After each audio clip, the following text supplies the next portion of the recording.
Algunas escenas de este programa han sido recreadas.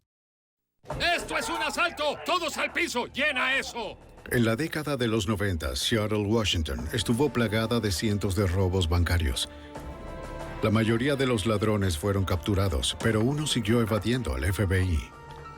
Usando un disfraz, robó millones, amenazando con matar a cualquiera que se interpusiera en su camino. Sin pistas y pocas pruebas, los agentes temían que la única manera de detenerlo era atraparlo en el acto.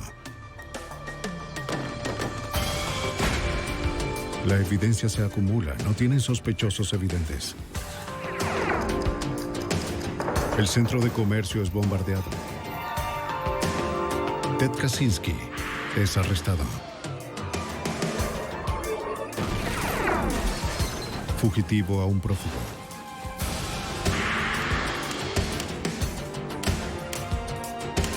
Los archivos del FBI. El peor temor de todo cajero es mirar fijamente el arma de un ladrón. Los bancos utilizan una variedad de dispositivos. Cámaras de seguridad, alarmas silenciosas y paquetes explosivos de tinta. Pero cuando el escurridizo ladrón atacó los bancos de Seattle, ninguna de estas precauciones fue efectiva. Soy Jim Castro, exdirector del FBI en Nueva York. Haría falta persistencia y paciencia para capturar a un maestro del disfraz, al que el FBI solo conocía como Hollywood. Terror enmascarado. Seattle, Washington, 1992. La revolución informática estaba creciendo. Los empresarios de tecnología inyectaban miles de millones en la economía local. Para adaptar las nuevas riquezas, los bancos abrieron sucursales en todo Seattle. Pero la convivencia del vecindario también significaba más oportunidades para el robo.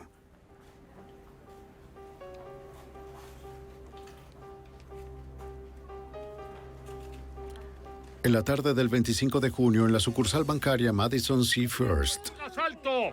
dos hombres armados y enmascarados amenazaron con disparar a cualquiera que no cumpliera con sus órdenes. ¡Nadie se mueva! ¡O vamos a disparar!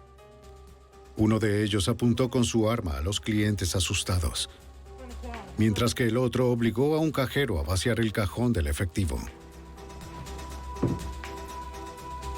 ¡Quédate abajo!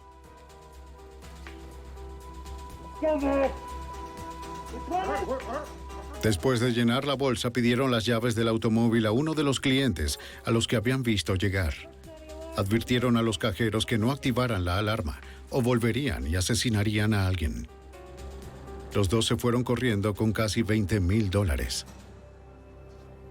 Hasta que los depósitos del banco estuvieron asegurados por el gobierno federal, se llamó al FBI para ayudar a la policía de Seattle. Uno en el frente o... Como no se había activado ninguna alarma, las cámaras de seguridad del banco no se activaron. Determinar si eran étnicos. Los investigadores no tenían imágenes de los sospechosos. Los clientes y empleados del banco describieron a los agresores como de mediana estatura y complexión. Un empleado escuchó al hombre que sostenía el dinero llamar a su compañero Mark. Y llamó al hombre que entró por esa puerta, Mark. Los ladrones llevaban guantes, por lo que no se podían obtener huellas dactilares.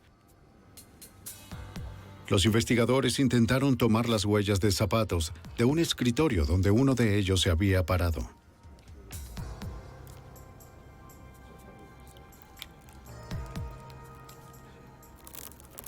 Se recuperaron huellas parciales, que según los investigadores fueron hechas con zapatos deportivos. Los agentes registraron el número de matrícula del automóvil robado del cliente, un Cadillac sedán. Horas más tarde se descubrió el Cadillac robado, abandonado en un barrio cercano al banco.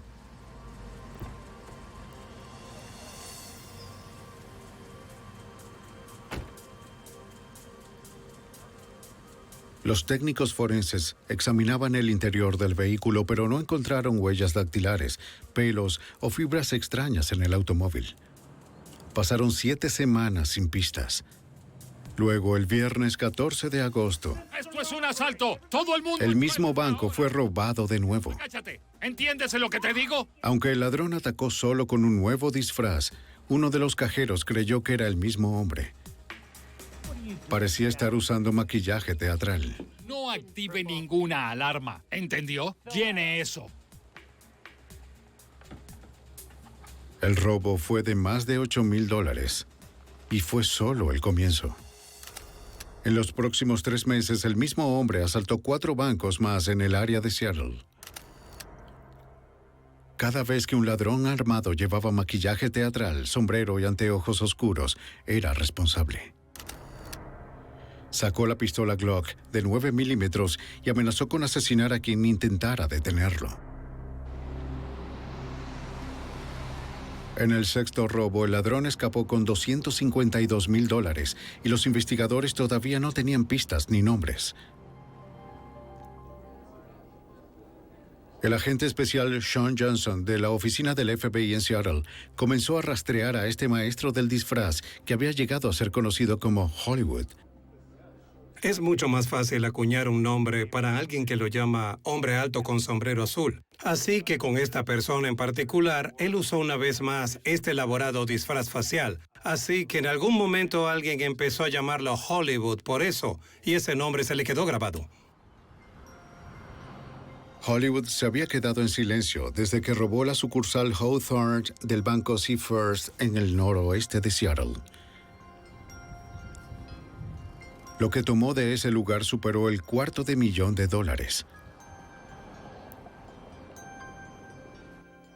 Hasta la fecha, Hollywood había obtenido más de $320,000 de los bancos del área de Seattle.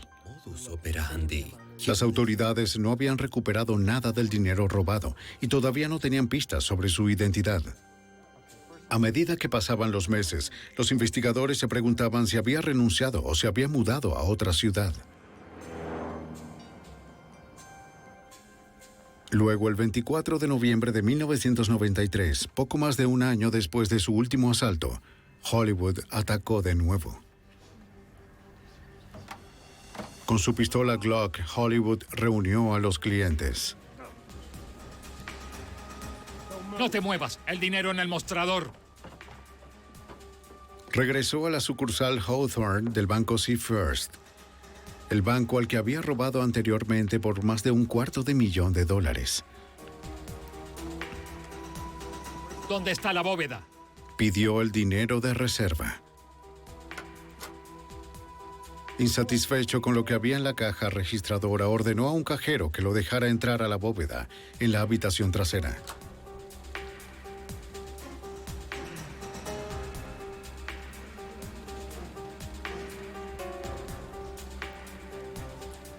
Hollywood salió con casi $100,000. Una vez más, amenazó con asesinar a cualquiera que activara la alarma. Y alguien saldrá herido. Nadie desobedeció sus órdenes. Cuando Hollywood entró en los bancos, él tenía mucho control. Él era educado hasta cierto punto, pero no hacía que la gente se sintiera cómoda. Tenían mucho miedo de que usara el arma. La empuñó, de hecho, apuntó a varias personas durante el transcurso de los robos, así que sabíamos que no tenía miedo de mostrar el arma y también de usarla contra alguien que no obedeciera lo que les dijera que hicieran. Las estrategias de seguridad en los bancos de Seattle en ese momento incluían el uso de billetes marcados para rastrear el dinero robado. Otra táctica eran los paquetes de tinta. Escondidos dentro de una pila de billetes, los paquetes contenían tinte rojo y una carga electrónica. Va a funcionar para ti. Colócalo debajo de una pila. El paquete detona y mancha al ladrón cuando cruza los sensores a la salida del banco. Las alarmas silenciosas hacían posible que los cajeros llamaran a la policía sin alertar a los ladrones. Las cámaras de video vigilaban cada rincón del banco. Una foto cada 7 segundos aproximadamente. Hasta ahora, Hollywood se las había arreglado para superar todas estas Si medidas. usted tiene un accidente y lo golpea, debe llamarnos inmediatamente. 13 de julio de 1994. Hollywood atacó su 10º banco en 2 años. ¡Abajo! Usó una pistola paralizante para amenazar a los empleados del banco. Una cajera arriesgó su vida activando la alarma silenciosa. Buen curso en el banco Westlake en 2754 North Independence. ¡Cálmese! Hollywood saqueó el cajón del efectivo sin saber que las patrullas estaban llegando a la escena. Puedo ver si tocas algún botón, así que no lo hagas.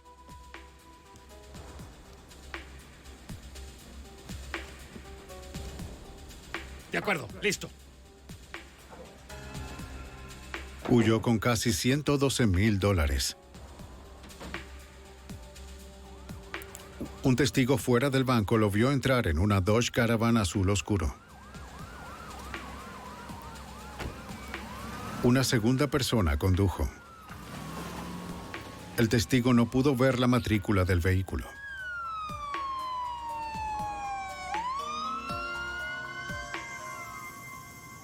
Después de que la policía aseguró la escena, otro empleado del banco llegó para trabajar. Muy bien, gracias. Bien. Solo dime lo que viste.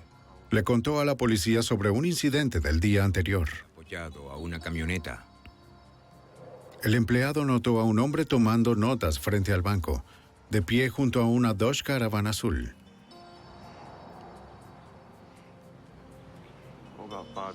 El testigo dijo que estaba demasiado lejos para ver bien la cara. ¿Y si se te ocurre algún otro detalle? Al agente Johnson le pareció que Hollywood estudió los lugares antes de atacar. Exploraba los bancos días antes, se familiarizaba con el recorrido, quiénes vinieron, quiénes salieron del banco a determinadas horas. El plan de Hollywood estaba dando frutos. Se había escapado con más de $660,000. Atacaba más a menudo los miércoles o jueves. La siguiente vez que apareció fue 6 meses después. ¿Arma? ¡Eso es! ¡Se acabó el... Mientras llenaba su bolsa, el cajero escuchó una llamada de radio desde debajo de su abrigo pidiéndole que saliera. Cuando pasó los sensores del banco, el paquete de tinta explotó.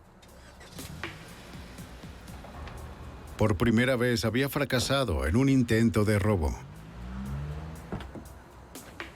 Un testigo fuera del banco anotó la matrícula del automóvil en fuga. El agente especial Johnson pudo rastrear el vehículo. Hemos comprobado las matrículas del vehículo y han vuelto a Tacoma, en Washington, al sur de Seattle. Así que fui y hablé con la pareja para averiguar cómo se había vendido el automóvil. Para probarlo, Publicaron el automóvil en un periódico local. funcionaba y le dijimos que El naturalmente... comprador pagó $1,200 en efectivo sin tener que hacer una prueba de manejo. La pareja describió al comprador como un hombre blanco a finales de los 30 o principios de los 40, de mediana estatura y peso. Basándose en su descripción, un dibujante creó un retrato del sospechoso.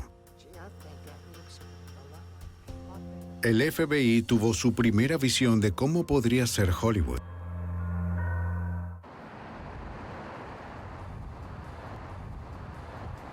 Para la primavera de 1995, un ladrón enmascarado de Seattle había robado 12 bancos, casi $1 millón y dejado pocas pistas. Los investigadores lo apodaron Hollywood por su uso de disfraces y maquillaje teatral. La única pista que tenían los agentes era un boceto de cómo creían que era detrás de la máscara. El agente especial Sean Johnson buscó un patrón. Si pudiera averiguar las similitudes entre los bancos que Hollywood robó, tal vez podría predecir cuándo y dónde atacaría de nuevo. Volví a visitar los bancos que Hollywood asaltó desde junio de 1992. Lo que estaba buscando era algo en común. ¿Cuántas puertas había en los bancos? ¿Cómo era la distribución del vestíbulo? ¿Dónde estaba la bóveda? ¿Fue abajo, arriba, en el piso principal? ¿Cuál era el tamaño del estacionamiento? ¿Estaba junto al banco o al otro lado de la calle? ¿En qué tipo de calle estaba ubicado el banco? Johnson descubrió que la mayoría de los bancos estaban en distritos comerciales donde las empresas del área hacían sus depósitos. Los bancos también limitan con zonas residenciales. Esto permitió que Hollywood se mezclara con el vecindario circundante sin despertar sospechas. Le gustaban principalmente 3 áreas de la ciudad. La parte noreste de la ciudad, Madison Park, que estaba en las afueras del centro de la ciudad, y West Seattle. Así que Una vez más, mirando los tipos de bancos a los que asaltó, las propias sucursales y las áreas de la ciudad, encontramos un patrón de objetivos probables. En marzo de 1995, 3 años después del asalto inicial de Hollywood, se formó el Grupo de Trabajo sobre Crímenes Violentos en Puget Sound, con investigadores de 5 agencias diferentes. Tenían un objetivo en mente: sacar a Hollywood de las calles. Hollywood atacaba más a menudo alrededor del mediodía y casi siempre en los últimos 3 días de la semana laboral. 4 de sus últimos 5 robos ocurrieron a finales de enero o principios de febrero. Los agentes calcularon que Hollywood parecía estar gastando unos $20,000 al mes. El detective Mike McGann, de Seattle, se unió al grupo de trabajo en junio de 1995. McGann conocía las calles y tenía muchos arrestos por robo de bancos en su haber. Yo creía que al menos el 95% de las personas que arresté eran consumidores de narcóticos. El otro 5% que creía que eran apostadores, que buscaban aventuras, profesionales o personas que estaban trabajando por pura desesperación. Donde calificaría a Hollywood es que era un profesional bien entrenado y disciplinado. McGann analizó las fotos de las cámaras de seguridad de Hollywood. Señaló que las armas que empuñó eran una Glock 9 milímetros y una pistola paralizante.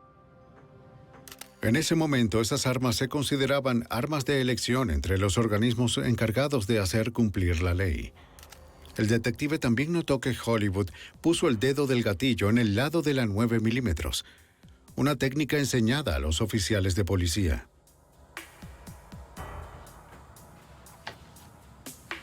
Muchos de los robos ocurrieron al final de la mañana, entre las 11 y el mediodía, precisamente a la hora en que ocurrió un cambio de turno para la policía de Seattle.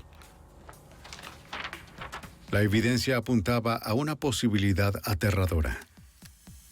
Hollywood podría ser un policía. Y la razón por la que pensé que era un oficial de policía es que sabía tanto sobre cómo operábamos que probablemente nos estaba observando o escuchando. Lo había hecho, fue disciplinado, entraba y salía de los bancos rápidamente, se movió rápidamente. Sabía mucho sobre los procedimientos de la política del banco. Sabía que las áreas en las que estaba atacando eran principalmente áreas residenciales donde no hay mucha presencia policial. Entonces, algo más le llamó la atención. Se dio cuenta de que Hollywood llevaba una radio en el cinturón. Si Hollywood se comunicara con una radio, tal vez la policía podría interceptar la transmisión. El detective se puso en contacto con un experto en electrónica conocido como The Glitch. Con su ayuda, McGann esperaba obtener una ventaja. Rectángulo, gris, marrón, derecho, esa cosa. Me senté con esta persona y le mostré las fotografías de vigilancia de Hollywood y la radio bidireccional que tenía. Y fue capaz de determinar la frecuencia más común de las radios con las que trabajaría. Y eran 2 frecuencias diferentes. The Glitch se ofreció a instalar un escáner en el automóvil de McGann. 29. ¿Cómo se le ocurrió? Al espiar a Hollywood, los investigadores esperaban poder determinar su paradero y atraparlo en el acto. La idea no funcionó. El agente especial Johnson estaba estacionado afuera de un banco en el noroeste de Seattle, monitoreando la radio cuando Hollywood y un cómplice atacaron en otro lugar. Eran como las 11:30, iba a terminar sobre las 12 y de repente oí la radio de la policía de Seattle que decía: hemos tenido un robo de banco, el First Interstate. Y eso fue unos 3 kilómetros de mi ubicación. Escuché la descripción física y supe que en ese momento era Hollywood. Y había regresado en uno de esos 3 días que había predicho un año antes. Y acabábamos de perderlo. Un transeúnte fuera del banco obtuvo el número de matrícula. Al igual que su primer robo, el automóvil de fuga fue encontrado en un vecindario cerca del banco. El FBI rastreó el automóvil hasta su dueño, quien dijo que se lo había vendido a un hombre unas semanas antes. Hice que el dueño subiera y mirara el vehículo y le dije, ¿hay algo diferente en este coche de cuando lo vendió? Y él respondió, claro. El dueño notó que la batería era nueva. Aquí, ¿notas algo diferente? Los agentes descubrieron que había sido limpiado el automóvil por dentro y por fuera. El dueño también notó que 2 de las llantas habían sido reemplazadas por otras más nuevas. Así que fui a rastrear las llantas y me enteré que habían sido compradas en Tacoma, Washington. La batería había sido comprada en una tienda de Sears en Tacoma, 1 o 2 días después de la compra del auto. Así que supe en ese momento que estas personas, ya fuera Hollywood o sus socios, estaban en la zona al menos 2 meses antes de los robos. Trabajando con un dibujante, el propietario describió al comprador. Los investigadores tenían ahora 2 bocetos compuestos, pero aún no estaban más cerca de atrapar a Hollywood. La agente especial y supervisora Ellen Glasser fue llamada para dirigir el grupo. Ella tomó la decisión de pasar a la ofensiva. Una cosa es poner el lápiz sobre el papel y poner en práctica sus procesos de pensamiento y tratar de resolver un caso. Otra es cuando tomas una postura proactiva en una investigación, sabiendo que podrías tener una confrontación con alguien como Hollywood. La supervisora se dio cuenta de que una postura más agresiva pondría a sus agentes en mayor peligro. Hollywood había amenazado repetidamente con asesinar a cualquiera que intentara detenerlo. Sabíamos que tenía propensión a la violencia y pensábamos que si iba a utilizar estos elaborados medios para disfrazarse, para planear los robos, probablemente no se daría por vencido fácilmente como la mayoría, y nos preocupaba la seguridad de las fuerzas del orden y la seguridad de los clientes y empleados de los bancos. Bien, ha tenido mucho cuidado. Se asignó más personal a áreas específicas de la ciudad, centrándose en los bancos más afectados por Hollywood. Así que se nos ocurrió un plan. Está bien, vamos a estar en las calles los miércoles, jueves y viernes en este margen de tiempo, sabiendo muy bien que la codicia probablemente se llevaría la mayor parte de Hollywood y que regresaría y robaría otro banco, incluso con la cantidad de dinero que ya había tomado. El 22 de mayo de 1996, a pesar de la creciente presencia de las fuerzas de seguridad, Hollywood atacó el banco First Interstate en el suburbio de Madison Park. Fue el 14º robo conocido. Para conseguir pistas, los agentes se acercaron a la comunidad. Aumentamos la recompensa a $50,000 que ofrecíamos en la comunidad por datos. No queríamos que los medios de comunicación trabajaran en nuestra contra. No queríamos hacer de Hollywood algo fascinante ni hacer que los imitadores de asaltantes de bancos salieran a robar. Pero también sentíamos que necesitábamos a la comunidad. Los agentes saturaron Madison Park con cientos de volantes de búsqueda. Tal vez una mayor conciencia pública también podría ayudar a eliminar ese vecindario como un blanco potencial.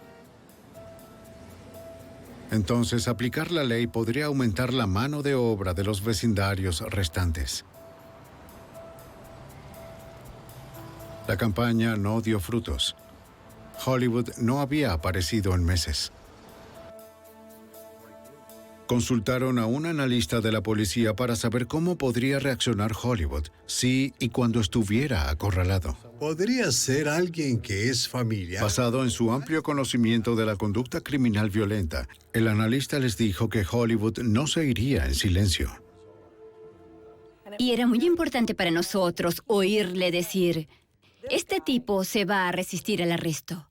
Este tipo no querrá estar bajo custodia. Este tipo peleará contigo. Este tipo es peligroso. Las autoridades solo podían adivinar cuándo y dónde atacaría Hollywood a continuación. Y si su arma permanecería en silencio. Durante casi 4 años, Hollywood había amenazado con disparar a cualquiera que se interpusiera en su camino. Los agentes estaban convencidos de que si lo desafiaban, el pistolero enmascarado dispararía a matar. ¿Lo has entendido? ¡Agáchate! En 1996, un pistolero enmascarado conocido como Hollywood había robado 14 bancos en Seattle. ¡Una alarma!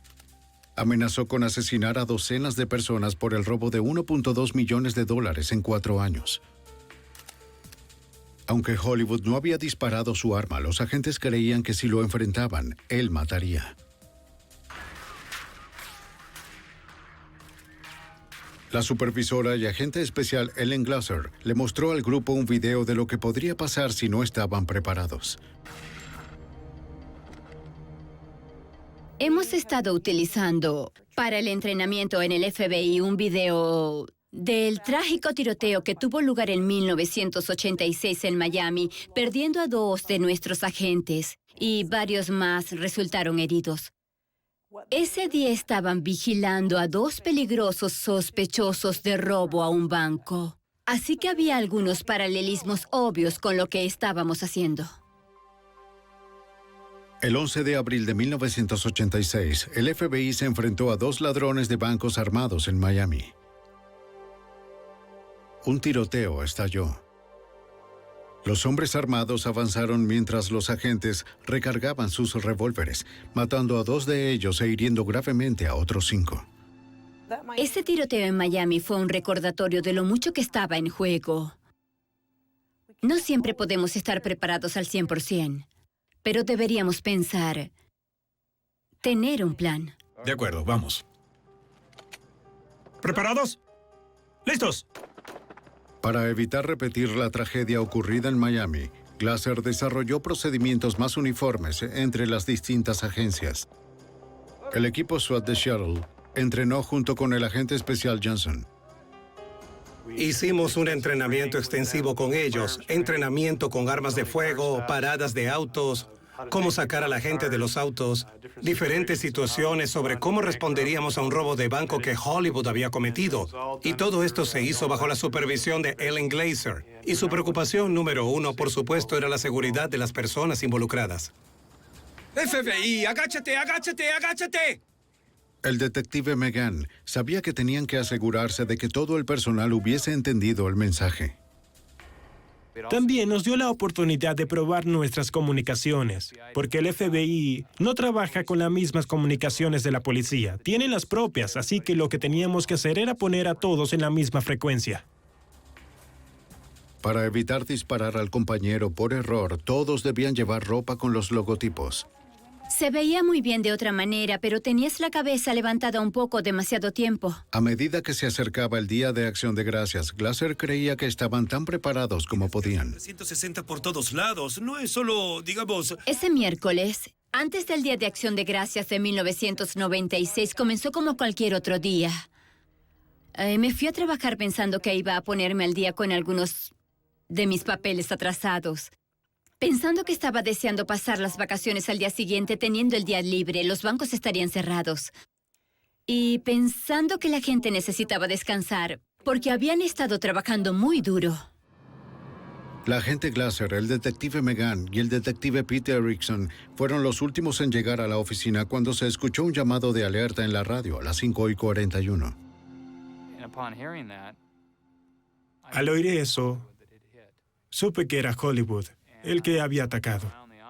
Y yo miraba alrededor de la oficina pensando, bueno, Pete, está aquí. Yo lo miré y le dije, ¿quieres ir? Y él dijo, sí, vamos. Y Ellen me vio corriendo por el pasillo y me preguntó, Mike, ¿qué pasa? Y le dije, Hollywood otra vez. ¿Quieres ir? Ella dice, sí. Cogió su abrigo y salimos todos. Mi auto estaba estacionado justo afuera de la puerta principal.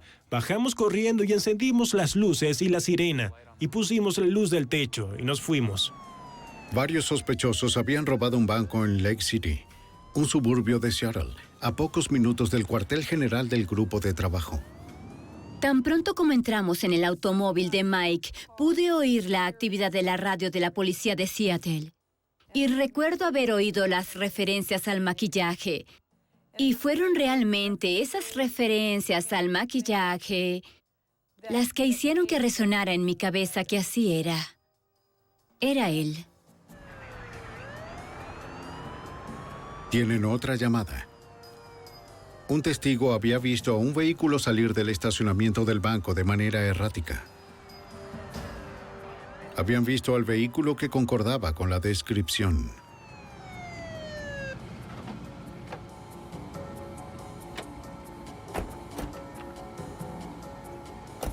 La policía creyó que habían encontrado el automóvil de la fuga.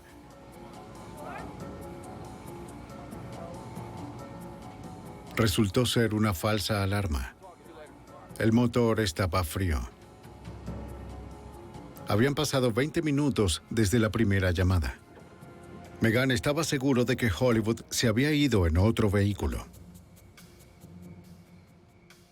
Necesitaría un lugar para cambiarse, necesitaría un lugar para quitarse el maquillaje, la peluca, para cambiarse de ropa, para poner las armas, ya saben, para guardar las armas o el dinero. El automóvil de la fuga fue seguramente una camioneta. El detective Megan continuó recorriendo las calles laterales de la zona residencial cerca del banco. De robos anteriores, Megan y la agente Glasser sabían que aquí es donde probablemente cambiaría de vehículo. Algunas unidades respondían a un lugar y Mike decía, ese no es él, ese no es él. Había patrullado por estas calles, había crecido en Seattle, conocía cada rincón y cada grieta de la ciudad y esa zona. Después de varios minutos de cruzar las carreteras principales, se detuvieron detrás de una camioneta blanca.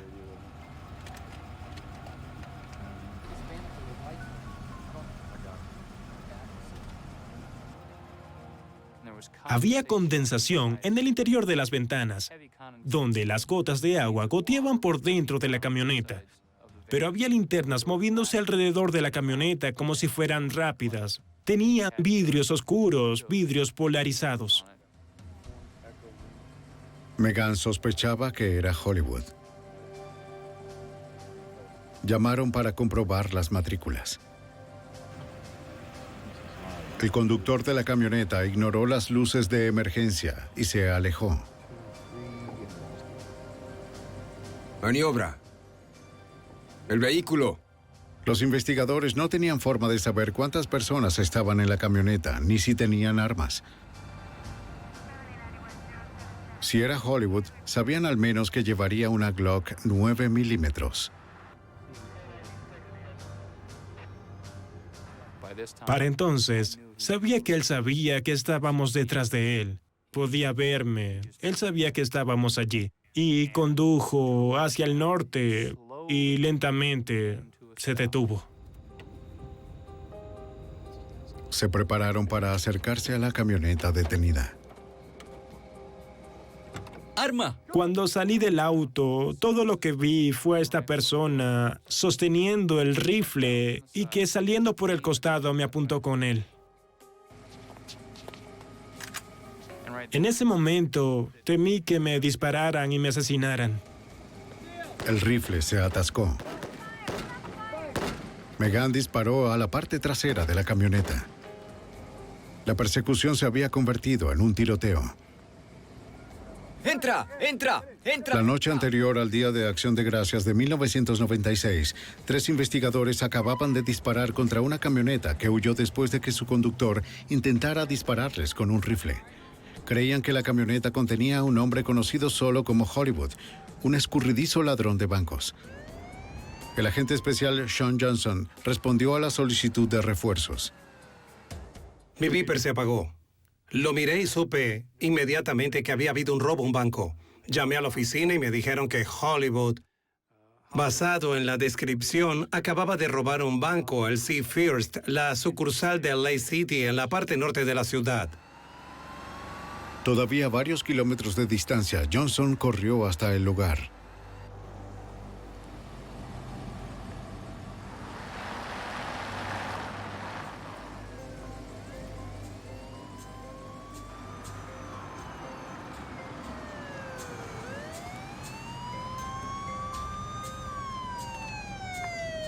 Cuando la camioneta se detuvo de nuevo, llegaron los refuerzos.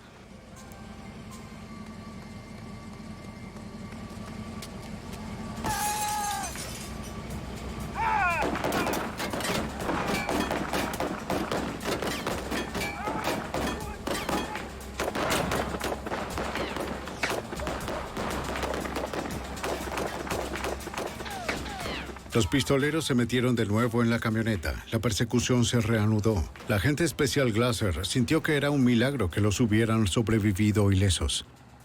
Creo que eso es en parte por la gracia de Dios, porque estas balas fueron encontradas en el parabrisas del automóvil que estaba detrás de nosotros. Nos pasaron por encima.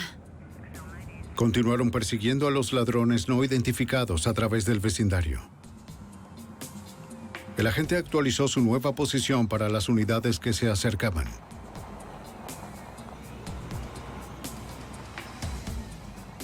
Siguieron la camioneta hasta que desapareció en una curva.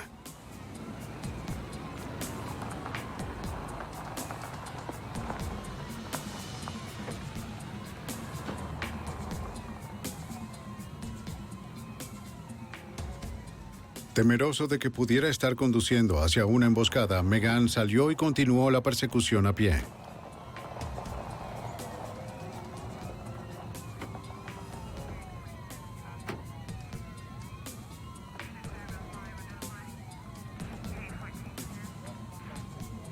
El detective Megan le dijo a un oficial de la K9 que cubriera el lado derecho, mientras él se movía hacia arriba por el izquierdo. Y yo pensaba, estoy haciendo todo bien. Estoy con vida. No hay agujeros de bala en mí. Mis compañeros están vivos. Hay mucha ayuda detrás de nosotros, adelante y viniendo hacia nosotros.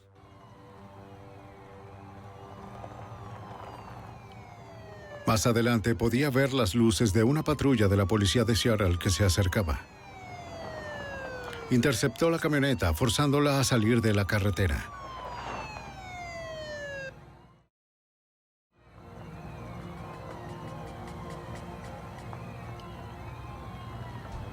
La camioneta se había detenido en el patio delantero de una casa.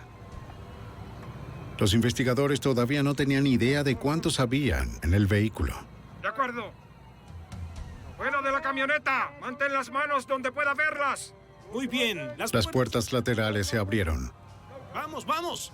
Pero nadie salió. ¡Cúbreme! ¿Me tienes cubierto? Sí. ¡Fuera de la camioneta! Ponga las manos donde pueda verlas.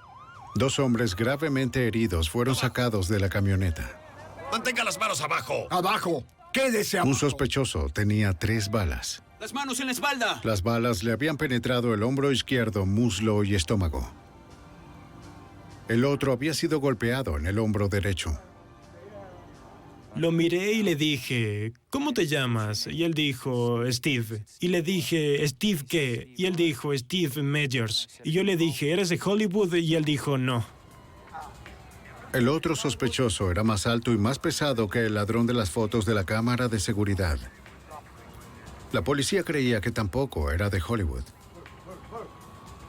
El detective dirigió su atención a la camioneta. Pero no había nadie más adentro. Y pensé, ¿dónde está el tercer sospechoso? ¿Estás diciendo que el sospechoso salió? ¿Estás seguro? Y ellos decían, sí, salió cuando nos vio. Y pensé, oh, Dios mío. Los investigadores organizaron rápidamente una búsqueda tanto en tierra como en el aire. Un tercer sospechoso, probablemente Hollywood, estaba huyendo.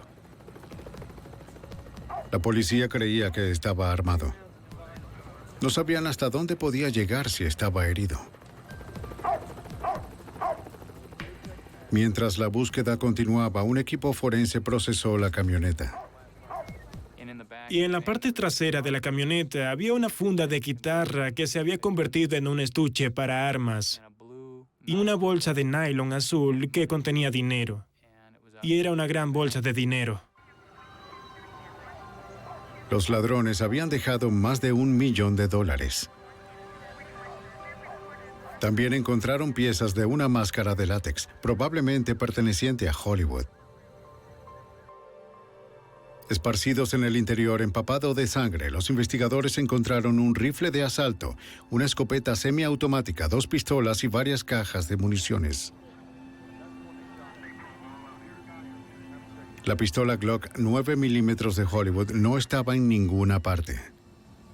Podría haber tomado un rehén en una casa, sí, y se me pasó por la cabeza que tal vez corrió hacia una casa y tenía una familia como rehén. y los retenía hasta las primeras horas de la mañana o hasta que no hubiera tráfico. Podría estar observándonos, podría ser uno de nosotros. Donde quiera que estuviera y quien quiera que fuera, Hollywood había evadido al FBI una vez más. Después de 4 años de persecución, el enmascarado ladrón de bancos conocido como Hollywood había eludido la captura de nuevo, después de su 15º asalto de un banco, pero 2 de sus cómplices habían sido detenidos. Uno fue identificado como Mark Beggins. Beggins había sido cómplice de Hollywood en 3 de los robos, incluido el primero. Llevaba la máscara de Reagan. El otro cómplice era Steve Myers, el hombre que conducía los automóviles de fuga de Hollywood. El agente especial Johnson presionó a Myers por el nombre real de Hollywood. Tienes que decirme quién es esta persona, dónde está. Y finalmente le dijo, está bien, te lo diré. La persona que buscas es Scott Scurlock. Scott Scurlock no era un oficial de policía, era un actor local. Los agentes se dirigieron a su rancho de 20 acres en Olympia, Washington, a 1 hora al sur de Seattle. Tenemos la orden de registro. Está despejado. Pero no había nadie allí.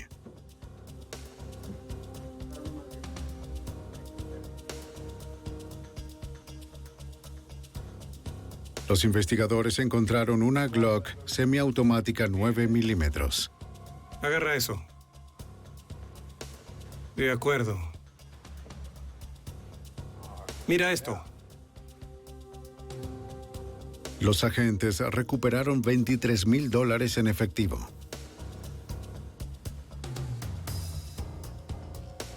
Los agentes también encontraron una docena de pares de zapatos deportivos de lona, del mismo tipo que se reportó que Hollywood usó en varios robos. Voy a revisar por aquí. Detrás de la casa, los agentes se acercaron a un granero. Estamos bien. Estamos a la izquierda. Dentro encontraron herramientas, materiales de construcción y equipo. En el piso polvoriento, uno de los agentes notó unas huellas que conducían a una puerta en el piso, que resultó ser una cámara subterránea. ¿Ves un interruptor de luz? Aquí. Los agentes no tenían forma de saber si Hollywood se escondía allí con un arma.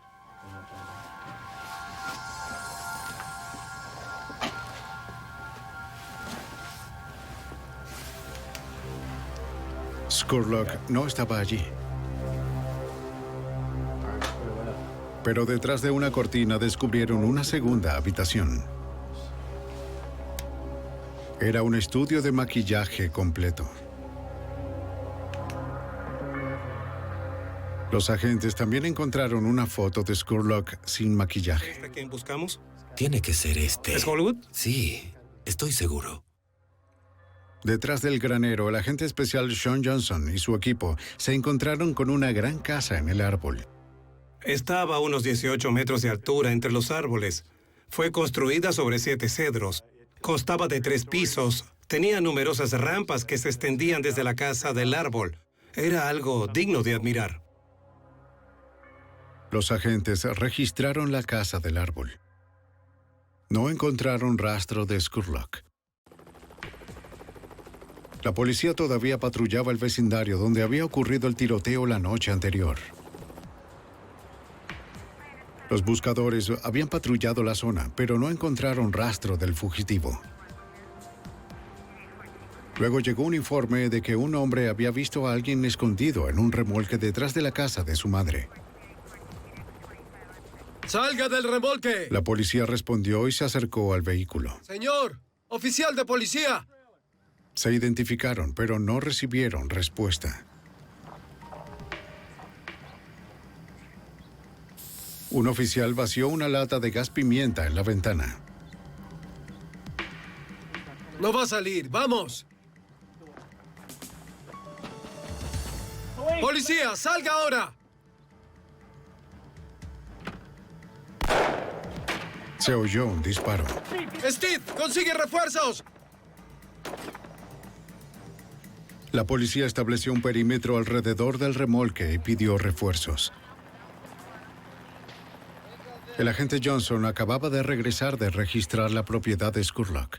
A los pocos minutos de llegar a la oficina, sin haber descargado las pruebas, escuché en la radio de la policía de Seattle que se habían intercambiado disparos en un lugar a 2 cuadras de los acontecimientos de la noche anterior. Así que sin haber descargado las pruebas, volví a salir, dirigiéndome hacia el norte, saliendo de la ciudad, con luces y sirenas hacia el lugar. Todas las unidades disponibles se encontraron en el lugar. La agente especial Glasser se había ido a casa después del tiroteo. En ese momento había decidido no cocinar pavo el Día de Acción de Gracias. Había cambiado las reservaciones de donde íbamos a comer en esa festividad a una fecha posterior para que todos pudiéramos estar juntos como una familia. Y casi habíamos salido cuando recibimos una llamada de la oficina que decía que Hollywood estaba atrincherado en un remolque. Desde aquel primer intercambio no se habían producido más disparos. Vamos, Scott, sal de allí. La novia de Scurlock fue llevada a la escena. Solo necesitamos saber que estás bien. Si fue el fugitivo, tal vez ella pueda persuadirlo de que se entregue. Por favor, Scott, sal. Vamos, Scott. No hubo respuesta.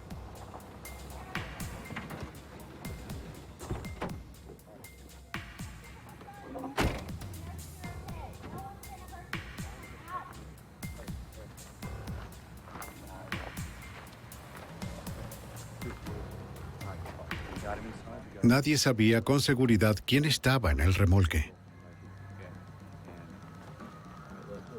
Sin opciones, el equipo SWAT fue llamado a la acción.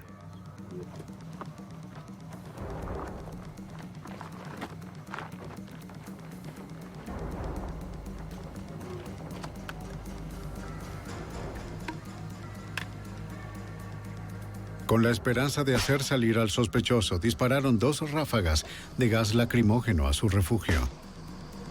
No oyeron nada.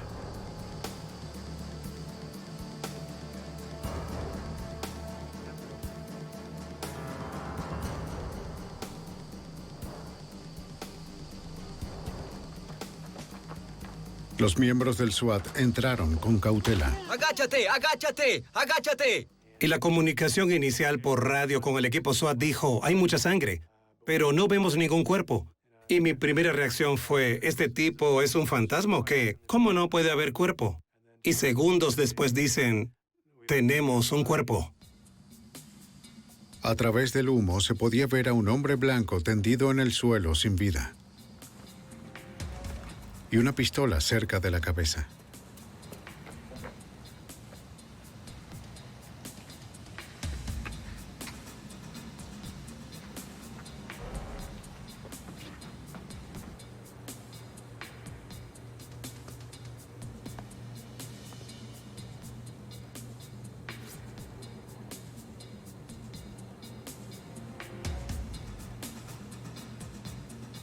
La fotografía de Scurlock fue comparada con el cuerpo. Coincidían. El forense determinó más tarde que su muerte había sido autoinfligida. Mark Beggins se recuperó de las heridas. Él y Steve Myers se declararon culpables de robo, asalto a un oficial federal y asalto a mano armada. Fueron sentenciados a 21 años en una prisión federal. Scott Scurlock se había escondido detrás de una máscara durante 4 años y medio. Pero cuando el FBI contraatacó, el hombre que llamaron Hollywood descubrió que no quedaba ningún lugar para esconderse. Algunas escenas de este programa han sido recreadas. En el noroeste del Pacífico, la tragedia uniría a 3 mujeres que nunca se conocerían. La primera desapareció meses antes de su boda. La segunda también desapareció y dejó 2 hijos. Y la tercera sobrevivió a una noche de terror y habló por las otras a quienes nunca conoció. La búsqueda de un asesino en serie llevó a los agentes del FBI a cruzar el país mientras seguían su rastro mortal. La evidencia se acumula, no tienen sospechosos evidentes. El centro de comercio es bombardeado. Ted Kaczynski es arrestado. Fugitivo a un prófugo.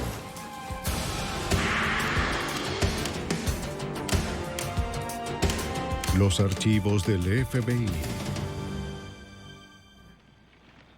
La desaparición de mujeres activó una búsqueda en el noroeste del Pacífico.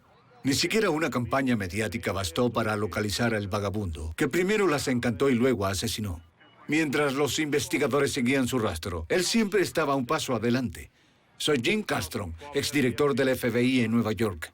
En un caso que entró en la lista de los 10 más buscados, los agentes esperaban que con una víctima que el asesino perdonara, ayudaría a castigarlo. Rastro mortal. 28 de marzo de 1987. LaRon Crowston salió de una fiesta en los suburbios de Tacoma, Washington, en la madrugada. Él anhelaba pasar un día de pesca. La estoy pasando bien. La novia de LaRon, Robin Smith, de 22 años de edad, decidió quedarse. Ella se estaba divirtiendo. Robin le aseguró que estaría bien. Dios te amo. Y yo a ti. Vale. Un chico que había conocido en la fiesta la llevaría a casa. Después de pescar todo el día, LaRon se quedó dormido. Estaba cansado. No despertó hasta la tarde del domingo. Robin. No había visto a su novia desde la fiesta 2 días atrás. Robin. Preocupado, el joven llamó a la madre de Robin.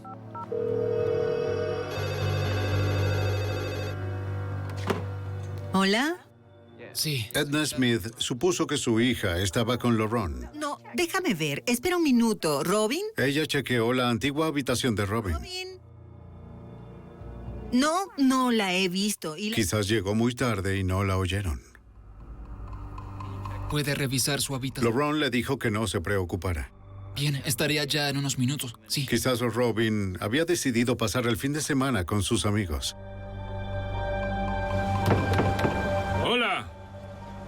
Una hora después, LaRon y el hermano de Robin llegaron al departamento. No hay nadie. Nadie. No creo que tengamos opción. Sin señales de Robin, la familia decidió llamar a la policía. LaRon se reunió con los Smith para esperar a los detectives del departamento del alguacil del condado de Pierce. Soy la madre de Robin. Estaban todos preocupados. Eso no es propio. Robin nunca había hecho algo así. Y ella no volvió anoche. Ellos describieron a Robin como una chica alegre, pero tranquila. Trabajaba largas horas como mesera, ahorrando la mayor parte de su dinero para su futura boda. El detective Terry Wilson y su compañero comenzaron la investigación. ¿Podemos quedarnos con esto? Claro. Según la información que recibimos de su madre, la señora Smith, no era común que Robin se fuera y no regresara. Ella estaba comprometida. Era muy familiar y aparentemente, si ella iba a alguna parte, su familia también iba o siempre les decía dónde iba a estar, así que esto no es normal. LaRon Crowston les dijo a los detectives que la había visto la noche anterior. Hasta las 4. El 28 de marzo, Robin y LaRon estuvieron en un bar hasta que cerraron a las 2 de la mañana. Algunos de los que habían estado con ellos los habían invitado a otra fiesta en un departamento cercano. El departamento estaba alquilado por Elizabeth Glynn y Darren D. O'Neill. LaRon y Robin se estaban divirtiendo y no querían que se acabara la noche. Me fui. El último lugar en el que LaRon vio a Robin fue en esa fiesta. Antes de llegar allí, ¿a qué hora? El detective Wilson fue al departamento donde había sido la fiesta. Encontró a Elizabeth Glynn en su casa. La pasamos bien. ¿Qué ocurrió? ¿Se fueron juntos? Ella corroboró la historia de Laurent y le dijo al detective que había pensado en llevar a Robin a su casa. ¿Cuánto tiempo tienes viviendo aquí? Pero a medida que la noche transcurría, sus planes cambiaron. Darren parecía más interesado en Robin, así que Elizabeth se quedó en la cocina y coqueteó con un hombre llamado Mike Prihoda. Elizabeth le dijo al detective que Prihoda y ella planificaron verse más tarde en su departamento, donde podrían estar solos. Prihoda se fue de la fiesta primero para evitar que Darren sospechara. Al amanecer, Darren D. O'Neill apenas si parecía notarlo. Ellos venden películas. Se quedó contándole sobre su autor favorito, Louis L'Amour, quien escribió historias sobre el lejano oeste. Sobre vivir de la tierra. O'Neill estaba desempleado y hablaba sobre vivir de la tierra como los aficionados en los libros del amor. ¿En serio? Lo haré algún día. Elizabeth había oído todo antes. ¿Sabes de Louis L'Amour? Y a las 8 de la mañana se fue del departamento para encontrarse con Prihoda. Ella le dijo a O'Neill y a Robin que compraría más cerveza. Ya vuelvo.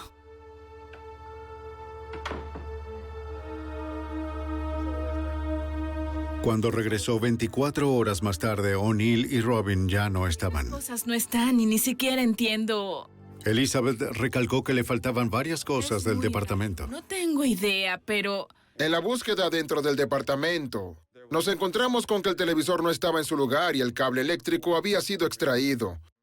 También los cables de 2 lámparas que estaban allí, parte de su ropa ya no estaba.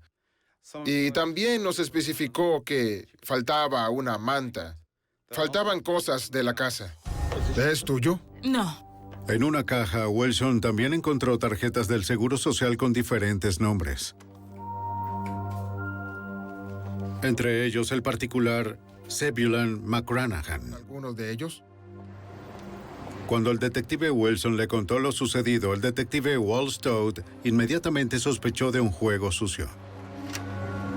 Robin se quedó sola con Darren O'Neill y algo pasó en esa residencia después de eso. Sería una especulación decir que quizás Darren trató de arremeter contra ella física o sexualmente. Quizás ella se haya negado o hubo algo que pasó y creo que probablemente fue agredida en esa casa. Dennis Morrison. Los detectives interrogaron a Dennis Morrison, el amigo y ex jefe de O'Neill. Tengo algunas preguntas para usted sobre... Morrison dijo que O'Neill había trabajado para él como carpintero. La última vez que lo vio. Anoche me pidió un préstamo. Dijo que había visto a O'Neill unos días antes. Hola, ¿cómo estás? Era la tarde del sábado, el día después de la fiesta. Tengo mucho dinero, amigo. ¿No tienes $30 que pudieras prestarme? O'Neill pasó para pedirle dinero para viajar. Diablos. Dijo que iba hacia el este, hacia las cascadas. Morrison no tenía dinero para darle. O'Neill estaba a punto de irse cuando Morrison se dio cuenta de que podía firmarle un cheque. Se acercó hasta el auto de O'Neill para ofrecérselo. Su amigo parecía nervioso y ansioso por irse.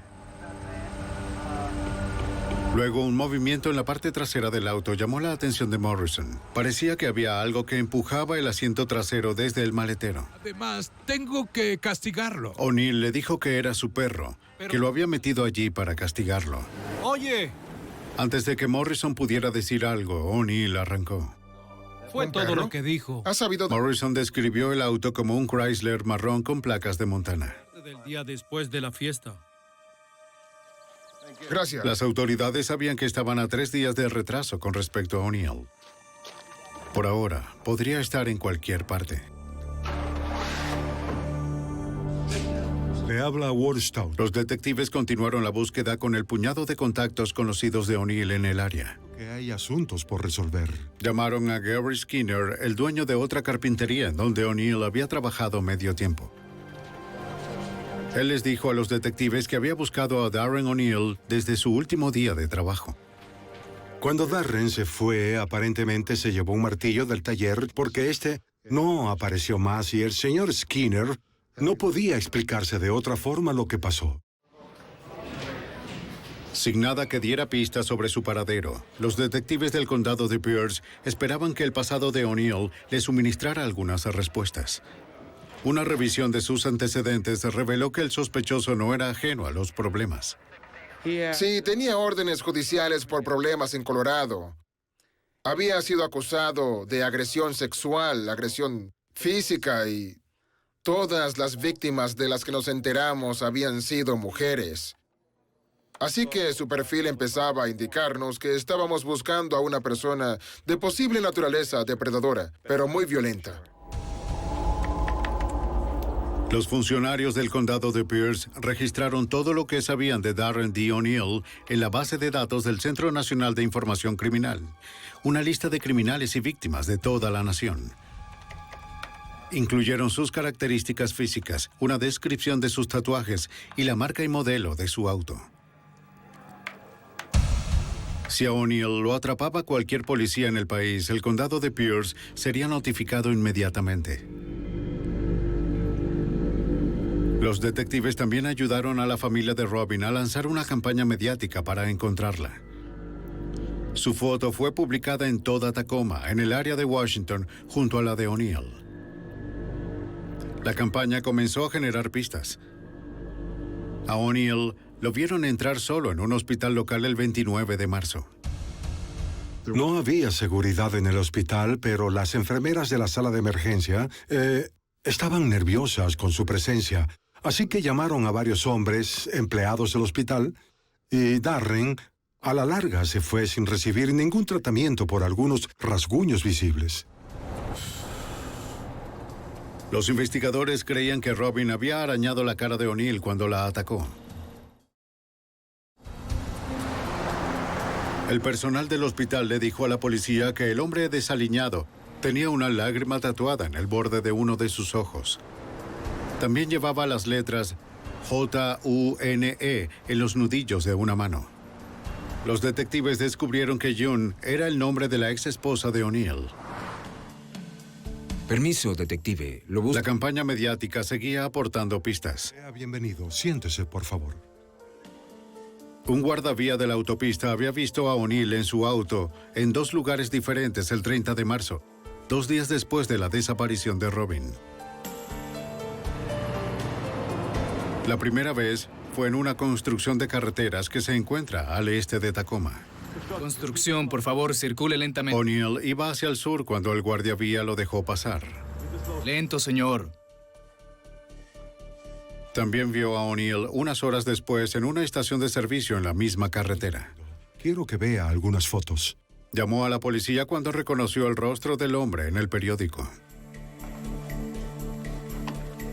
Para asegurarse, el detective le mostró al guardavía una serie de fotos. Sí, por favor, obsérvela bien. Incluía una instantánea de O'Neill junto a 5 personas más.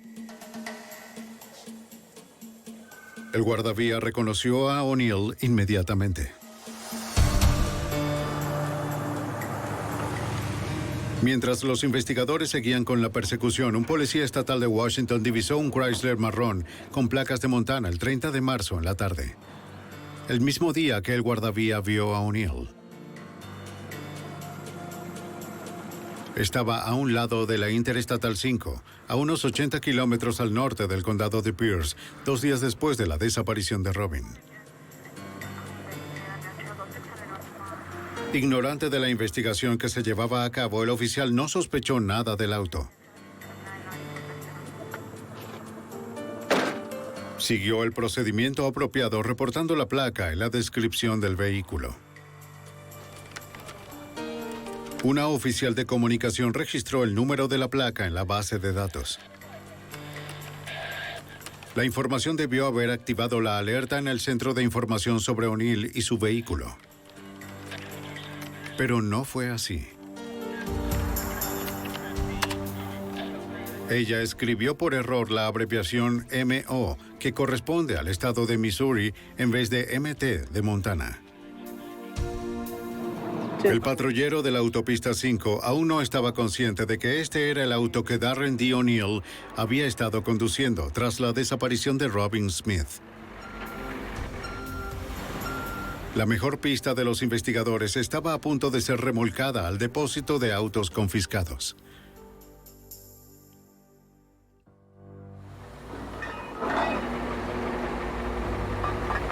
El 30 de marzo de 1987, un policía estatal de Washington encontró un Chrysler marrón con placas de Montana, 80 kilómetros al este de Tacoma.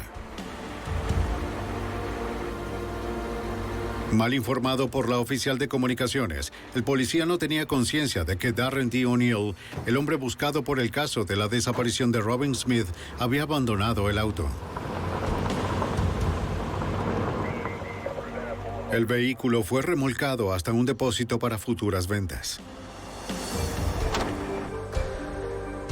Unos días después, el periódico local publicó un artículo sobre el secuestro de Robin Smith. La historia describía el auto de O'Neill. Parecía el del Chrysler que el operador de grúa había remolcado hacía poco tiempo.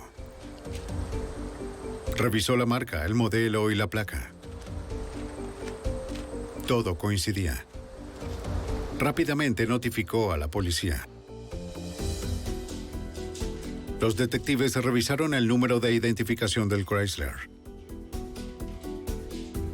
En 1986 se reportó el robo de este auto de una residencia en Idaho por un hombre llamado Zebulon McCranahan. Wilson inmediatamente recordó el peculiar nombre de una tarjeta de identificación que había encontrado en la casa de O'Neill.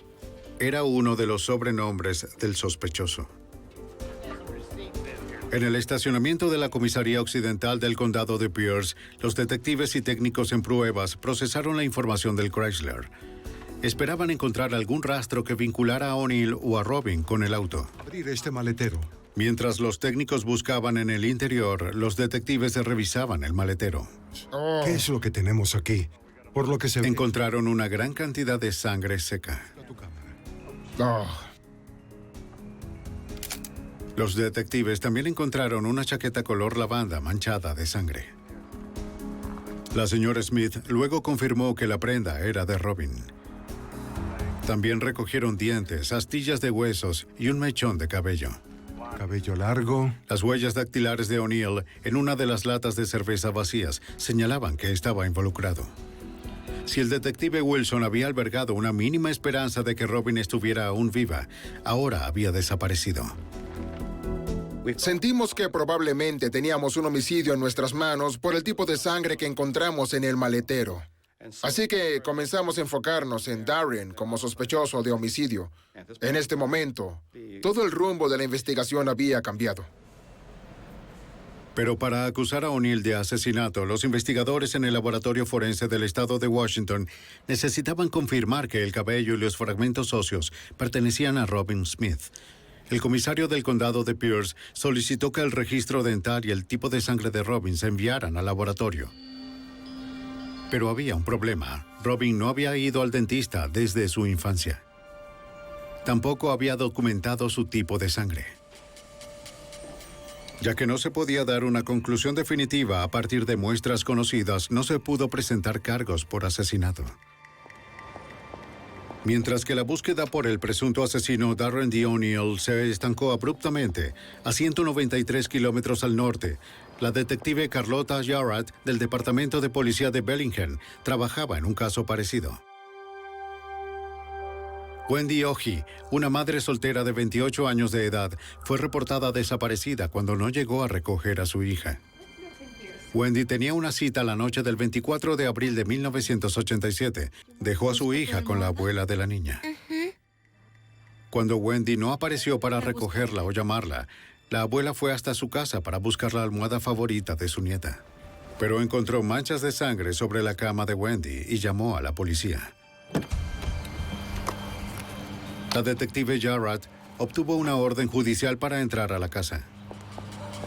El auto de Wendy, un Ford Torino rojo, no estaba. La puerta principal de la casa de Wendy estaba sin cerrojo. Su billetera y sus llaves tampoco estaban. En la habitación, la detective Jarrett encontró pruebas de un brutal ataque. Había fluidos corporales en la cama y había una gran cantidad de sangre depositada bajo la almohada, la cual se había filtrado hasta el colchón. Había salpicaduras de sangre de baja a media velocidad de impacto en la pared y también había manchas de sangre en la pared. La policía de Bellingham extrajo la cama entera como prueba. En la cabecera encontraron más sangre de Wendy, junto a 2 cabellos rubios que no pertenecían a la desaparecida. La policía también encontró una uña acrílica. Los amigos de Wendy le dijeron a la policía que ella se había puesto uñas acrílicas para su cita con un hombre llamado Michael Johnson. Wendy había conocido a Johnson esa tarde en el almuerzo. Era el nuevo camarero en el restaurante La Paloma. La detective Jarrett visitó el restaurante en busca de pistas.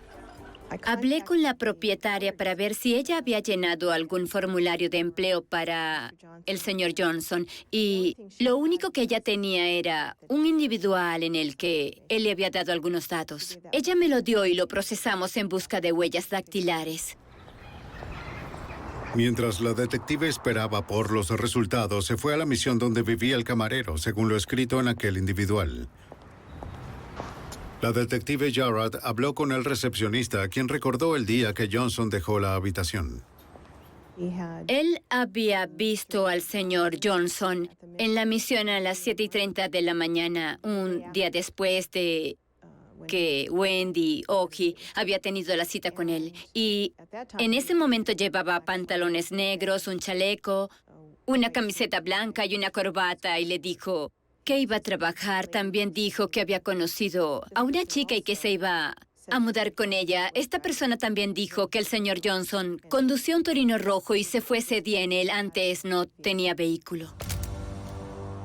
El 4 de mayo de 1987, Jarrett recibió una llamada telefónica de la policía de Eugene, Oregon.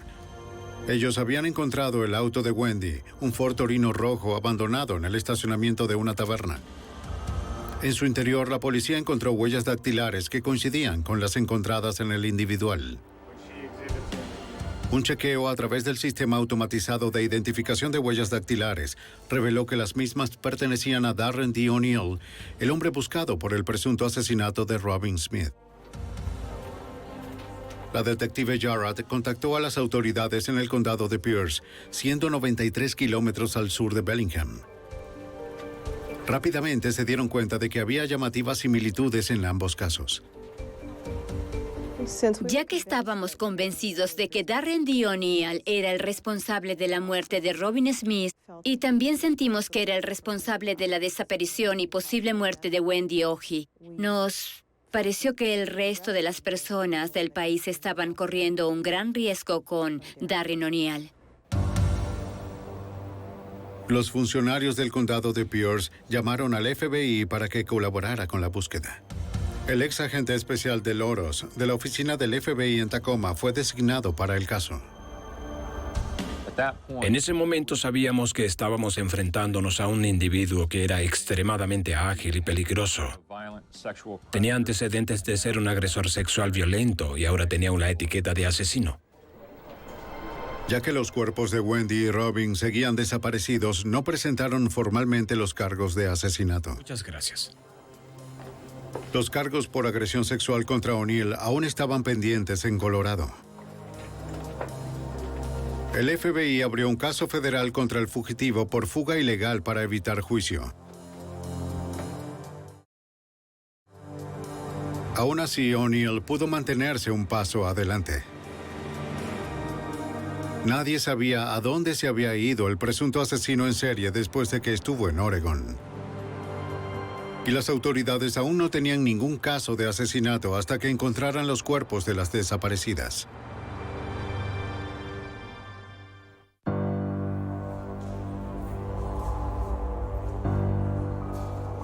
En mayo de 1987, las pruebas indicaron un brutal asesinato de 2 mujeres inocentes en el estado de Washington. El FBI y la policía local lanzaron una campaña mediática para descubrir al presunto asesino Darren D. O'Neill. Docenas de agentes se distribuyeron para investigar avistamientos por todo el noroeste del Pacífico. Sí. A O'Neill lo vieron haciendo autostop en las paradas de camiones al norte y al sur de Seattle. Sí, es él. Un camionero auxilió a O'Neill el 23 de mayo. Auxilié en la Interestatal 5. Él afirmó que su pasajero le dio las gracias porque los policías estaban buscándolo. Lo perseguían. Perfecto. El camionero lo dejó en la autopista al poco tiempo, a tan solo unos cuantos kilómetros fuera de la ciudad. El agente especial de Loros recalcó que aunque aparecían pistas, la búsqueda del escurridizo asesino no mejoraba. Los meses siguientes a la desaparición de Robin Smith y Wendy Oge fueron realmente frustrantes, ya que con el cambio de aspecto facial y corporal de O'Neill, la gente siempre nos decía que las fotos que estábamos mostrando de O'Neill eran de dos personas diferentes y no era así. El FBI se enfocó en los lugares donde el vagabundo pudiera camuflarse. Ya que O'Neill siempre estaba moviéndose, los agentes interrogaban a los viajeros en autobuses y estaciones de tren.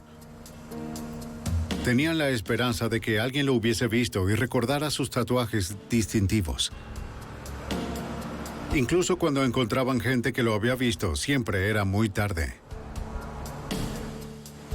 O'Neill estaba cómodo en el siempre cambiante mundo de pasajeros y errantes, en el que la gente podía fácilmente desaparecer para siempre.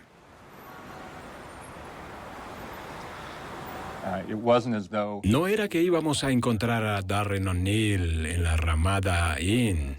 Eso nos obligó a ser realistas y tener que buscarlo en lugares donde se camuflaría muy fácilmente. Por ejemplo, buscábamos en paradas de autobuses, albergues para indigentes, campos de trabajo diario. Ciertamente él no era alguien que iba a buscar un trabajo con horario de oficina, lo que realmente aumentaba la dificultad de encontrarlo, así como la búsqueda continuó los meses siguientes. Mientras los agentes y detectives siguieron la búsqueda de cientos de avistamientos, negativos en su mayoría, los detectives fueron llamados al área rural que rodea Crystal Mountain, al este del Monte Rainier. Los montañistas habían reportado un hallazgo que parecía ser restos humanos. Toda esta área. La ubicación estaba cercana del lugar donde el guardavía había visto el auto de O'Neill un mes atrás, no muy lejos después de la desaparición de Robin Smith. En el bosque, los oficiales detectaron una mandíbula y un cráneo. Cada uno fue cuidadosamente marcado antes de retirarlo. Mientras Stout y Wilson inspeccionaban la escena del crimen, se preguntaban si los restos eran los de Robin. Los investigadores también hallaron otros huesos dispersos en los alrededores. Encontraron ropa doblada escondida en la base de un árbol cercano. Coincidía con la descripción del atuendo que Robin llevaba para la fiesta. La ropa es la misma. También consiguieron una billetera. Dentro de ella estaba la licencia de conducir de Robin Smith. Aquí está. Los investigadores se distribuyeron para cubrir toda la extensa área. Su perseverancia valió la pena. Oye. Hallaron un martillo con marcas parecidas al martillo perdido reportado por uno de los antiguos jefes de O'Neill. Los detectives también sospecharon que era el arma homicida. La médico examinadora del condado de Pierce estuvo de acuerdo. Una cuidadosa evaluación de los restos reveló que Robin probablemente había muerto luego de un fuerte traumatismo en la cabeza. Darren D. O'Neill fue acusado de asesinato en primer grado. Cuando hallamos los restos de Robin Smith, ciertamente tuvimos la confirmación de que había sido un asesinato y, por consiguiente, las autoridades federales luego emitieron su segunda investigación aparte. También emitieron otra orden por fuga ilegal para evitar juicio en su contra. El FBI estaba más decidido que nunca de involucrarse en el caso del hombre responsable de este delito abominable.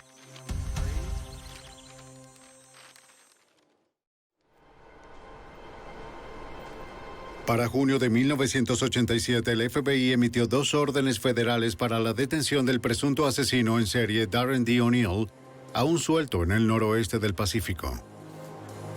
Los restos de una mujer habían sido hallados cerca del monte Rainier.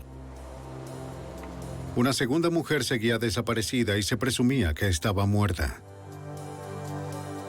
ya que lo último que se sabía de O'Neill era que había estado en Oregón. El agente especial Michael Elsey, de la oficina local del FBI en Portland, fue convocado. Sabiendo que era un agresor sexual, verifiqué con las agencias de policía locales algunos de sus casos para ver si su modus operandi encajaba con alguna descripción o algo que pudiera ayudarnos. Agente especial O'Donnell, detective Smith. Significaba cientos de horas hombre, pero los agentes se rehusaban a simplemente esperar por otro avistamiento u otra víctima. Decenas de agentes se reunieron con detectives en distritos alrededor de la región para tratar de vincular a O'Neill con casos pendientes de agresión sexual. La búsqueda se complicó porque O'Neill se veía muy diferente en cada una de sus fotos. Colorado y aquí en Washington, él es un posible sospechoso. Cada vez con más frecuencia, los agentes se quedaban con las manos vacías. Frustrados y sin pistas, los agentes siguieron nadando en cientos de expedientes viejos. Con un peligroso agresor al acecho, los agentes tenían que agotar toda posibilidad. Gracias. Un agente se reunió con el detective policial Bill Carter en Portland. Como había hecho docenas de veces anteriormente, el agente comparó la foto de O'Neill con los bocetos de los agresores sexuales. Un retrato resaltó. Encaja perfectamente. Guarda mucho parecido con el fugitivo. Y el cabello es real. Una chica de 14 años de edad llamada Heidi Lang había suministrado el dibujo 5 meses antes cuando presentó cargos por violación contra un atacante desconocido. Del informe policial, su descripción del delito sonaba bastante similar a las otras agresiones de O'Neill. Al observar las fotos del señor O'Neill, especialmente cuando usaba barba y anteojos, vi que había un parecido entre ambos. También el modus operandi encajaba. Eran muy similares. Afortunadamente, él no asesinó a la señorita Lang. Tenía otros intereses. El agente Elsey quería hablar con Heidi Lang tan pronto como fuese posible. El detective Carter concretó una reunión entre la chica y el FBI. 12 en punto, un poco más tarde. Con su madre al lado, le contó la historia desde el principio. Cerca de la medianoche del 17 de enero de 1987, 2 meses antes de que Robin Smith desapareciera, Heidi quebrantó el castigo de su madre y caminó hasta una tienda cercana a comprarse una soda. Era una parte peligrosa de la ciudad. La chica había caminado muchas veces antes por ahí, pero nunca tan tarde como esa noche. Mientras cruzaba el viaducto para llegar a la tienda, un camionero la llamó desde su plataforma. Ella lo ignoró y siguió caminando.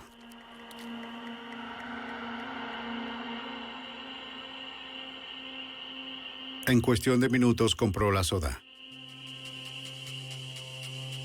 y se fue de vuelta a casa.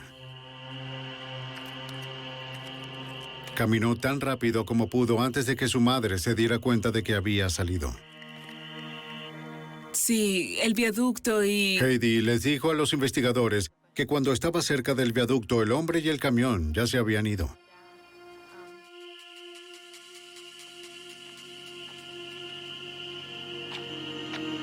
Pero del otro lado del viaducto, el camionero saltó de entre los arbustos y la agarró. ¡Basta! ¡Te dije que entres al camión! La obligó a caminar por un terraplén sin mirarlo, amenazándola con una navaja, y la empujó hasta su remolque estacionado a un lado de la carretera. Años después, Heidi recuerda que creyó que se moriría. Lo primero que noté era lo peligroso que era. Sentí que él tenía toda la intención de asesinarme. No había duda de eso. ¡Siéntate atrás! Él la lanzó al compartimiento especial de su camión. Estaba aterrorizada, sin idea de dónde podía llevarla o qué haría con ella. Me amenazó con prostituirme y venderme a proxenetas. Dijo que me cortaría. Traté de evitar lo que pudiera enfurecerlo. Tuve que comportarme como si simplemente estaba hablando con él y al mismo tiempo sacar la información sobre él. A pesar de los mejores esfuerzos de Heidi, el camionero se lanzó al compartimiento y la violó repetidas veces por 4 horas. No le gustaba que pensara como mujer. Eso lo ponía más violento. Se ponía más violento. Tuve que seguir hablando y distraerlo de otras cosas y hice lo mejor que pude para que creyera que yo era insignificante y que yo estaba allí solo para estar con él y que no pasaría nada si me dejaba ir.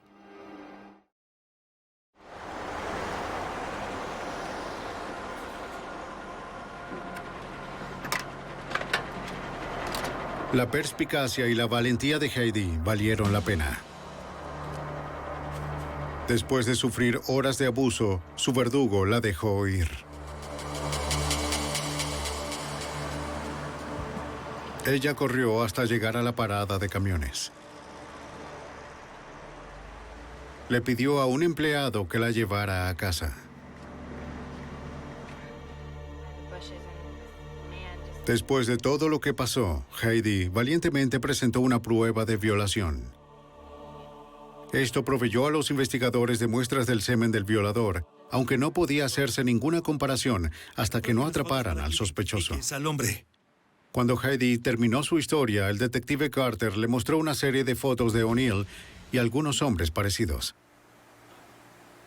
Era increíble que estuviera ahí y lo vi y lo reconocí.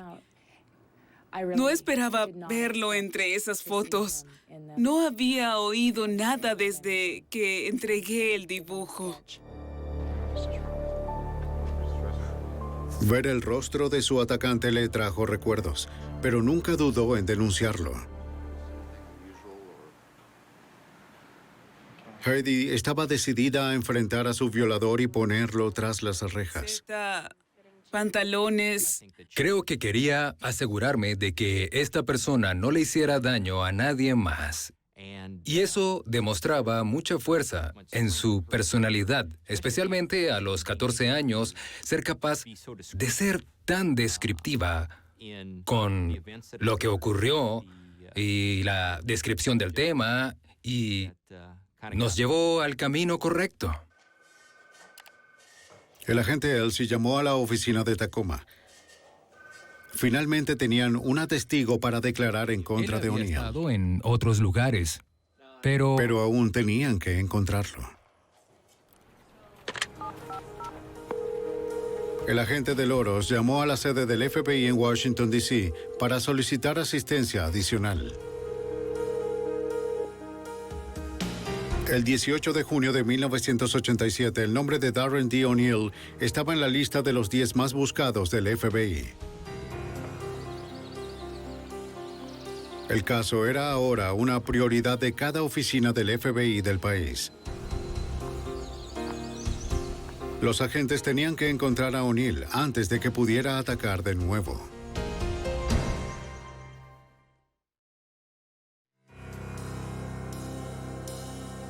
En junio de 1987, el presunto asesino en serie Darren D. O'Neill fue agregado a la lista de los 10 más buscados del FBI.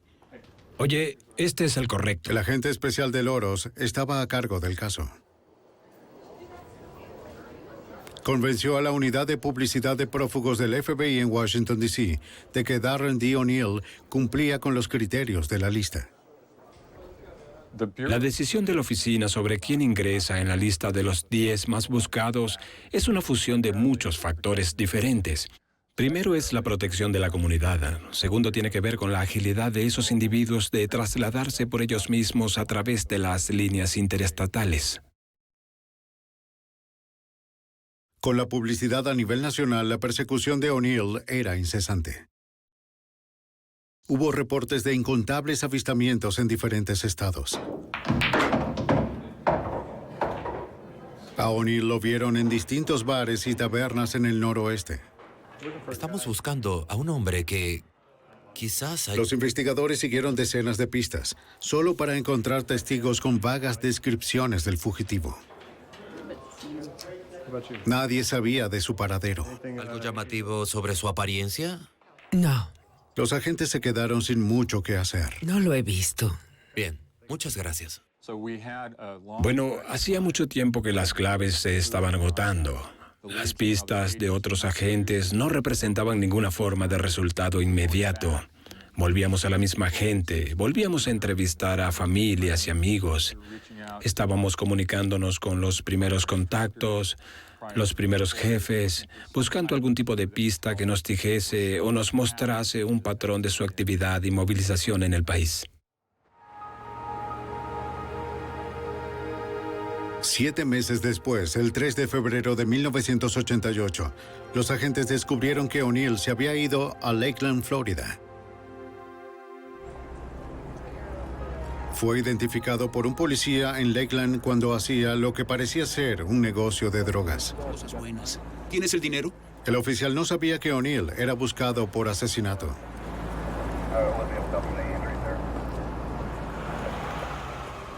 O'Neill se dio cuenta del policía, pero no hizo nada. El oficial dio una vuelta con su auto para investigar.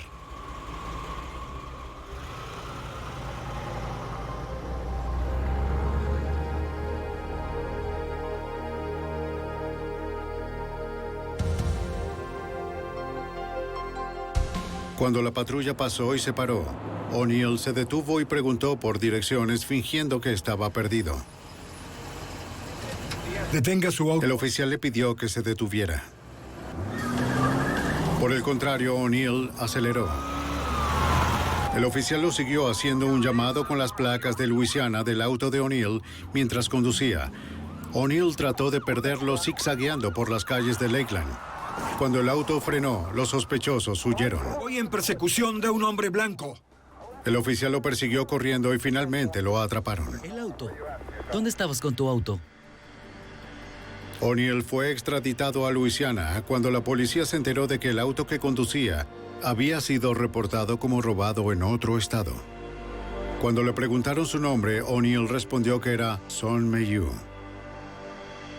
Una funcionaria que llevaba noches trabajando en la comparación de las huellas dactilares del individuo que conoció como Son Mayu con la lista de huellas asociadas a los 10 fugitivos más buscados del FBI, descubrió que el que conocía como Son Mayu era el individuo que nosotros conocíamos como Darren O'Neill. O'Neill fue extraditado al estado de Washington para enfrentar cargos. Pero los fiscales sabían que sus casos eran débiles. Ya que el cuerpo de Wendy Oji nunca fue encontrado, O'Neill no podía ser acusado por su asesinato. El caso de Robin Smith tenía más peso, pero le faltaba la identificación forense definitiva. Sería difícil probar más allá de una duda razonable que el cuerpo encontrado en el bosque era el de Robin Smith. A pesar de los obstáculos obvios, los fiscales siguieron adelante con el caso de Robin Smith. Ellos correrían el riesgo frente a un jurado. O'Neill y su abogado nunca dejarían que el caso llegara tan lejos. En el Tribunal del Condado de Pierce, el 4 de enero de 1989, O'Neill se declaró culpable de asesinato en primer grado por la muerte de Robin Smith. El detective Wilson sabía que había un motivo oculto detrás de ese alegato. El sistema judicial en el estado de Washington en ese momento indicaba que si una persona era sentenciada por asesinato en primer grado, pero había vacío legal, y te declarabas culpable, la pena máxima que recibías era de 333 meses. La familia de Robin Smith estaba desconsolada. Incluso sin libertad condicional, O'Neill quedaría libre antes del final natural de su vida. El asesino aún enfrentaba cargos en Portland, Oregón, por el secuestro y violación de la chica de 14 años de edad, Heidi Lang. Si era sentenciado, O'Neill sería encarcelado. Pero los fiscales tenían un problema. El asistente del fiscal, Charles Sparks, recordó que el examen de violación que Heidi había presentado para el momento de su agresión no sería admitido para la comparación con O'Neill. Hubo un examen por agresión sexual que incluía muestras vaginales que se habían modificado por cómo se almacenaban en esos tiempos y no eran utilizables. Y la prueba de ADN habría sido muy útil, pero no la teníamos. El 16 de mayo de 1990, cuando el juicio de O'Neill comenzó, los fiscales sabían que la única forma era poner a Heidi en el banquillo de testigos y que enfrentara a su atacante. Anoche salí. Sería traumático para ella, pero era la mejor esperanza para poner a O'Neill tras las rejas para siempre. Declarar en el juicio fue difícil. Fue aún más difícil verlo a la cara. Fue aterrador. Una experiencia espantosa. Primero le había prometido que no le diría a nadie lo que había pasado. Y ese hombre que no tuvo escrúpulos para ir detrás de cualquiera, incluso de una niña que caminaba por la calle a medianoche, sabía que tenía que hacerlo a pesar del miedo. Así lo vi. ¿Hoy? ¿Lo señalarías? Heidi señaló al hombre que la había secuestrado y violado sentado hoscamente a unos cuantos metros de ella. Su testimonio fue suficiente para sentenciar a O'Neill. El jurado lo halló culpable en los 16 cargos por secuestro y violación. Bajo la ley de Oregón, fue condenado a 135 años de cárcel. Darren D. O'Neill está cumpliendo su primera sentencia de 27 años en una penitenciaría del estado de Washington.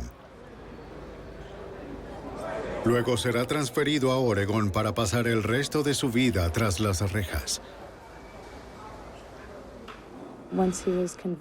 Apenas lo sentenciaron, pude dejar muchas cosas en el pasado. Pude dejarlo atrás y eso es lo más importante para mí. Era lo más importante, no lo habría superado si no lo hubiésemos puesto tras las rejas. El agente de Loros dejó el FBI desde entonces para servir como asistente de fiscal en Sacramento, California. El caso aún sigue vivo en su mente. Hasta hoy aún tengo el panfleto de Darren O'Neill colgado en mi oficina aquí en la oficina del fiscal. Él, incluso en la pared, es un recordatorio constante de los peligros que enfrentamos todos cuando salimos a la calle. Estoy particularmente consciente del hecho de que representa un peligro muy importante para las mujeres en la sociedad. Él es un individuo frío, un asesino calculador, y me reafirma que estoy en una profesión que importa y que cada día cuando entro al tribunal estoy ahí para marcar la diferencia.